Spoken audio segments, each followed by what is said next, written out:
sum of the first 5 prime numbers and sum of the first 6 prime numbers.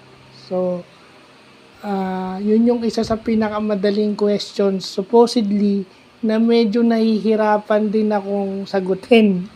Okay? Siguro, nahihirapan akong sagutin not unless I think deep. No, kaya binalikan ko kasi kailangan ko pa mag-isip ng matagal.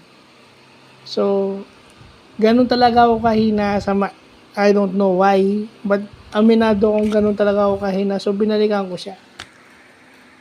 So, parang drill na rin sa akin yun, di ba? So, 2, 5, 3, 7, 9, 11, 13, and 17. Hanggang 17 lang muna. Kasi yung first 5 is hanggang 11. Yung first 6 is 13. Yung 13, ang sum nun is 28 at yung 6 is 41. So, yun yung maganda kasi minsan sobrang hina mo, nare-recognize mo yung yung aminado ka talaga at lumong-lumo ka sa sarili mo. Kasi sabihin ng iba, ay madali na lang yan prime number.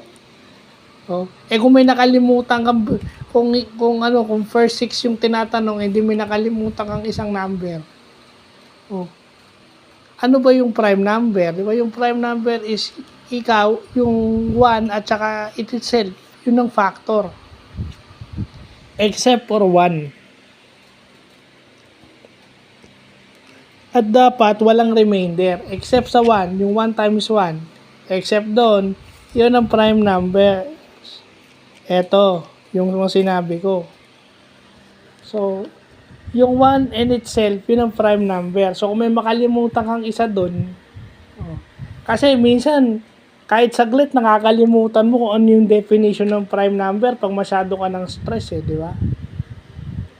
Di ba? Sa quiz, sa mga competition, pag masyado ka ng anxious, kinakabahan ka na, minsan nakakalimutan mo yan, kahit alam mo. Diyan, yun.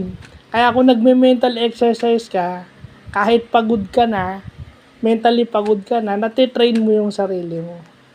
So, yun. Yun yung magandang natututunan natin ngayon. Sum of the first 5 and first 6 prime numbers. So, yun lang po.